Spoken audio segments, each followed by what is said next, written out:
आप देख रहे हैं SG news network. Pakistan Tehreek Insaf के लॉन्ग मार्च में साबिक वज़ीर आज़म इमरान खान पर हमले के वाक़े के दौरान फायरिंग से जम बहक होने वाले माज़म गोंदल की पोस्टमार्टम रिपोर्ट सामने आ गई है।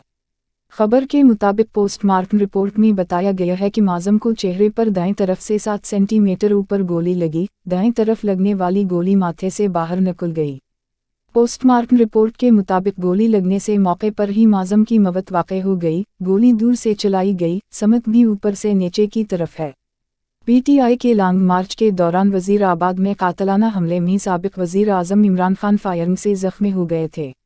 वाक़ई में माज़म गोंदल नामी PTI कारकुन जम बहक और PTI चेयरमैन इमरान खान व दीगर रहनुमाओं समेत 13 अफराद ज़ख्मी हुए थे।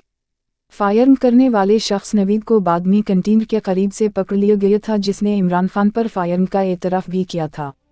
अब तक के लिए इतना ही। मज़ीद मालूमात के लिए SG न्यूज़ नेटवर्क को सब्सक्राइब कीजिए।